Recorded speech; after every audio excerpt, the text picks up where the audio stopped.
Ba'zi rivoyatlarda bor. Qiyomat kunida payg'ambar alayhissalotu vassalom Me'rojga chiqqanlarida bir jamoat ko'rganlar. Qorni yorilgan, ichak chavoqlari osilib yotibdi, shuni atrofida aylanib yotibdi. Bir odamni ko'rganlar. Ya Jibril kim bu deganlar. Deganlarda bu bilib turib amal qilmagan odam deganlar.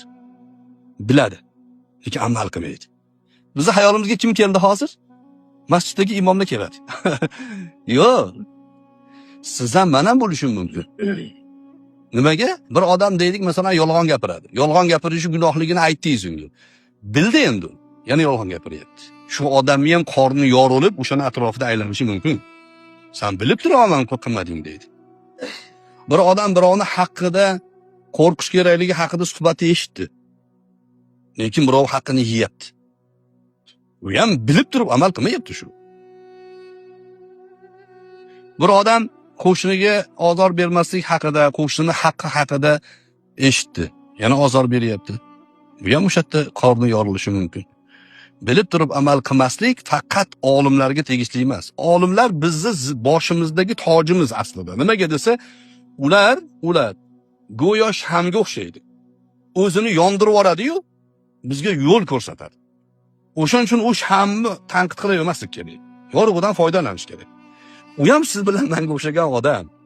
Uni ham qoni bor, uni ham go'shi bor, uni ham o'sha siz bilan menga o'xshagan zaif tomonlari bor. Hisob-kitob u yoqda bo'ladi. Amal qilish kerak degan jumla har doim inson o'ziga beradigan savol bo'lish kerak. Sanchi degan gapni boshlagan zahotingiz shaytonni yo'liga o'tasiz. Shayton shunaqa deydi. Shayton hech qachon o'zini taftish qilmagan. Shayton aytmaganki, men Allohning buyrug'iga amal qilmadim. Men tavba qilishim kerak. Alloh buyurgan ishga qarshi chiqdim demagan. Nima degan? Ana xoyrun minhu degan. Men yaxshiman odamdan degan. Meni degan o'tdan yaratding, buni degan olovdan loydan yaratding degan. O't loydan yaxshi degan. Men yaxshiman degan. Men deb boshlagan. Jumla men bilan boshlagan.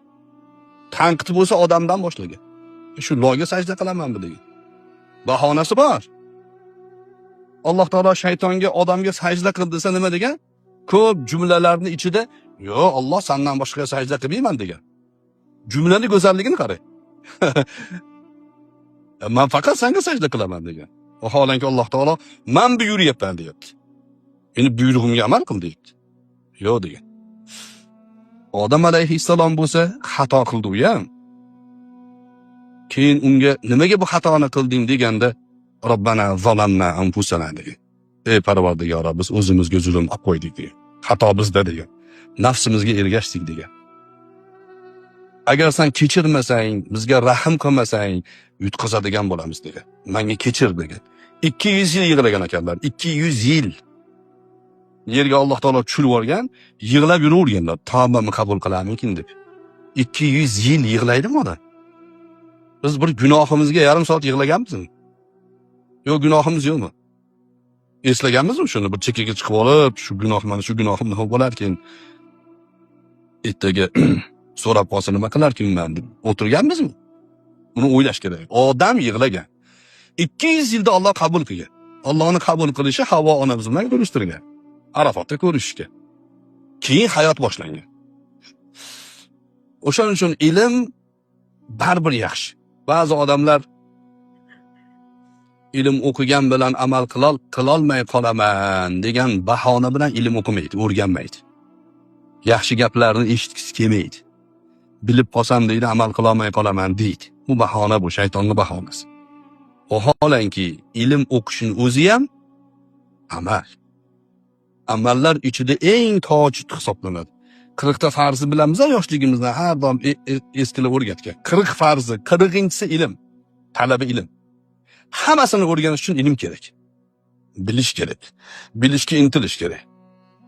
Yana qaytib aytaman, bilish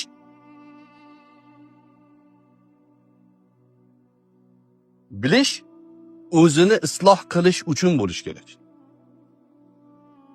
Masalan, namoz o'qiyapman, tahoratim qanday bo'ladi, qanaqa qilsam mukammal bo'ladi, namozimda ruku qanaqa, qiroat qanaqa bo'ladi, qa'dada qanday bo'lish kerak, nima? Shuni o'rganib boraversangiz, o'zingiz ustida ishlayversangiz, Pulingiz ko'paydimi? Zakot qanaqa bo'ladi? Zakotni o'rganasiz. Ramazon vaqti keldimi? Ro'zani o'rganasiz. Qanaqasan ro'za tutaman? Uylandingizmi? Nikoh masalasi bor. Farzand ko'rdingizmi? Farzand tarbiyasi bor. Birovga gapirishga hojat yo'q. Boshimizda yetarli muammo va yetarli mushkulot bor. Hammasini yechimi uchun nima kerak? Ilm kerak. O'rganib boraversangiz, Alloh bir barakot bersa, Alloh zehningizni ochib yuborsa, o'zingizni isloh qilgandan keyin mana shu islohotingizni boshqalarga gapirib berasiz. So'raganlarda. Chunki tajribangizdan o'tgan. O'rganib bo'lgansiz. Siz o'rgangan narsani so'rayapti odamlar, natijada sizni olim deb o'ylayapti. Asli olim emassiz. O'zingiz uchun kerak narsani o'rgandingiz, boshqalarga shuni ulashyapsiz. Ilm shu bilan bo'ladi. Payg'ambar alayhissalatu vassalom johillar bilan tortishish uchun, kimnidir mot qilib qo'yish uchun ilm o'qigan odam jannatda hidini hidamaydi deganlar. U niyatni isloh qilish kerak. Ilm o'zimizni to'g'rilash uchun, ibodatimizni mukammal qilish uchun bo'ladi.